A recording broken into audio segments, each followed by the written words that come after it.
प्यारे बच्चों, स्वागत है आपका मेरे नए वीडियो में जहां हम कक्षा 3 मेरी दिल्ली का पाठ 13 पढ़ने वाले हैं। तो आज हम पढ़ेंगे दिल्ली की सैर भाग 1। ये पाठ 13 है। आप ध्यान से इसे सुने, आपको समझ आएगा कि दिल्ली में कौन कौन सी जगह है और हम वहां कैसे कैसे जा सकते हैं। दिल्ली की सैर करने कौन कौन चलेंगे, दादी जी ने पूछा। सुनते ही सारे बच्चे खुशी से उछल पड़े। हम चलेंगे तो जल्दी से तैयार हो जाओ, दादी ने कहा। दादाजी हंसते मुस्कुराते तैयार होने में बच्चों की मदद करने लगे। हम कहाँ कहाँ चलेंगे दादी जी, आदित्य ने जूते पहनते पहनते पूछा। आज हम कुतुब मीनार, लाल किला और हुमायूं का मकबरा देखने चलेंगे। देखिए, ये आप एक बस देखेंगे, इसका नाम है हो बस। ये दिल्ली के बहुत सारी जगह आपको घुमा सकती है, दर्शनीय स्थल दिखा सकती है। सुबह आप इसमें बैठेंगे और ये आपको दिल्ली के बहुत से मॉन्यूमेंट्स दिखाकर वापस आपको उस स्टेशन पर छोड़ देगी। सच, मैंने तो अब तक इनकी तस्वीर ही देखी है किताबों में, आज उन्हें सचमुच देखकर कितना मजा आएगा, रजनी ने कहा। बच्चों को साथ में लेकर दादा दादी बस में बैठ गए। बस बहुत सुंदर नीले रंग की थी, उस पर सुंदर सुंदर चित्र भी बने हुए थे। बस में बैठकर अनुराधा ने पूछा, दादी जी, मैंने तो आज तक केवल हरी और लाल बस देखी थी, यह नीली बस तो बहुत सुंदर है। यह हो बस है। यह बस पर्यटन विभाग व दिल्ली परिवहन निगम द्वारा चलाई जाती है। यह बस लोगों को दिल्ली की मशहूर और सुंदर इमारतों और स्थानों की सैर करवाती है।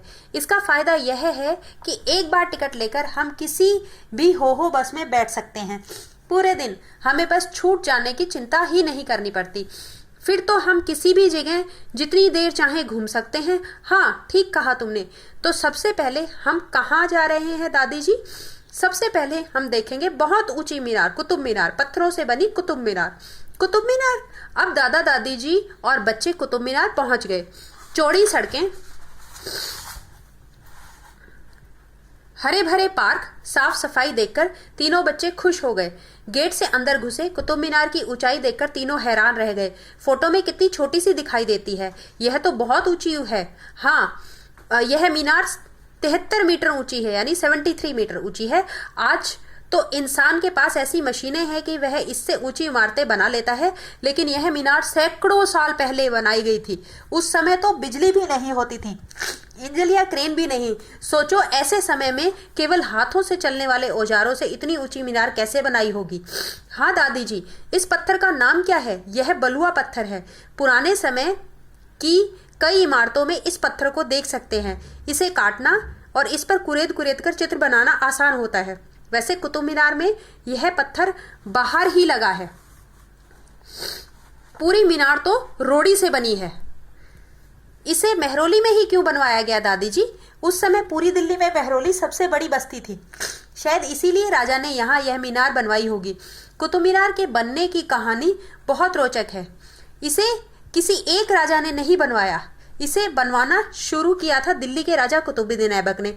इसके बाद दूसरे राजा इल्तुतमिश ने इसमें 3 मंजिलें और जोड़ दी। कुछ समय बाद दिल्ली में भयानक भूकंप आया। भूकंप में इस मीनार में दरारें आ गई, इसलिए उस समय के राजा फिरोज तुगलक ने इसकी मरम्मत करवा दी और 1 मंजिल और बनवा दी। इस तरह यह मीनार इतनी ऊंची बन गई।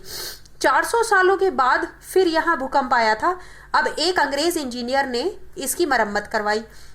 उसने कुतुब मीनार की चोटी पर एक छोटी सी छतरी भी बनवाई थी, पर वह छतरी अच्छी नहीं लगती थी, इसलिए बाद में इसे हटा दिया गया।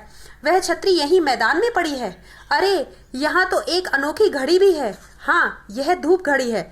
इसमें छाया देखकर समय का पता लगा सकते हैं। तीनों बच्चों ने कुतुब मीनार के आसपास की बहुत सी चीजें देखी और एक बार फिर हो बस में सवार होकर निजामुद्दीन बस्ती पहुंच गए, हुमायूं का मकबरा। तो बच्चों, आपने देखा कुतुब मीनार 73 मीटर लंबी मीनार है और इसे बिना मशीनों की सहायता से बनाया गया, बलुआ पत्थर से बनाया गया। बलुआ पत्थर बाहर है और अंदर ये रोड़ी से बना हुआ है।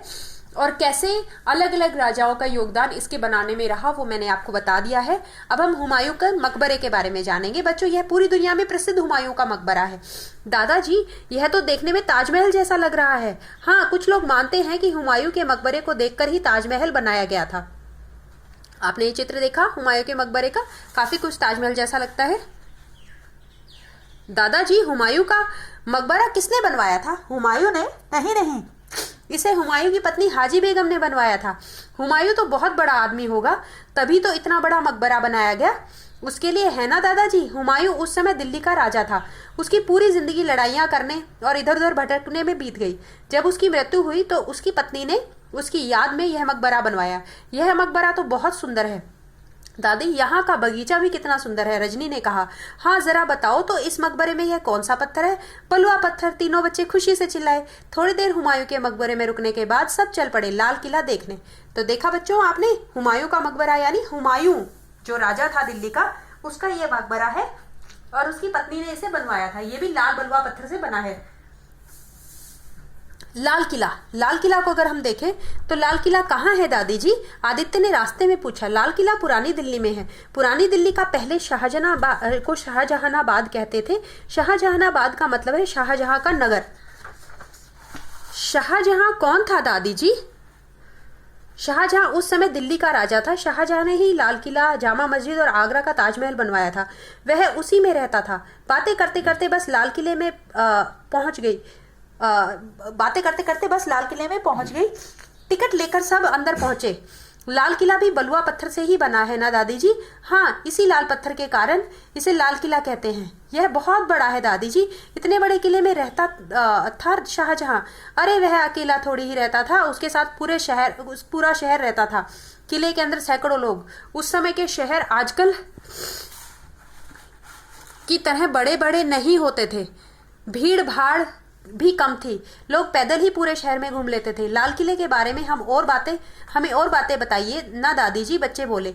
लाल किले की इतनी ऊंची दीवारें देख रहे हो, इसके साथ यह खाई भी है। यह खाई बहुत गहरी थी, इसमें पानी भरा होता था। ये किले की रक्षा करने के उपाय होते थे ताकि दुश्मन हमला करे तो उसका मुकाबला किया जा सके। देखो, दीवार के ऊपर छिपकर पीछे से तीर चलाने के लिए छेद बने हुए हैं। अरे हाँ, नीचे से कोई ऊपर तीर चलाए तो वह किसी को लगेगा ही नहीं। हाँ, किले में हजारों लोग रहते थे।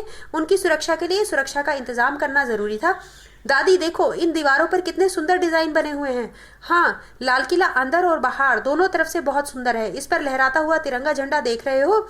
यहीं पर खड़े होकर तो भारत के प्रधानमंत्री 15 अगस्त के दिन राष्ट्र के लोगों को संबोधित करते हैं। 15 अगस्त के बारे में तो जानते हो ना?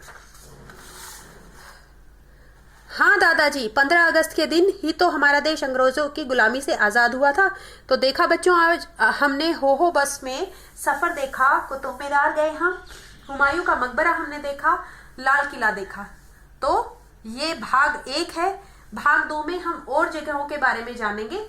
तो मुझे आशा है कि आपको इन तीनों जगह पर अच्छा लगा होगा इनके बारे में जानकर। ये बहुत ही सुंदर हैं और बहुत ही आकर्षक इनके डिज़ाइन हैं और इनके बारे में हमने पूरी जानकारी ली। पीछे जो प्रश्न दिए गए हैं वो आप आसानी से कर सकते हैं। इन चित्रों को पहचानना है। हो बस का क्या लाभ है, कुछ बहुत ही सरल प्रश्न हैं जिन्हें आप कर सकते हैं। अंत में मैं आपसे कहूँगी, please like, share and subscribe. Thank you.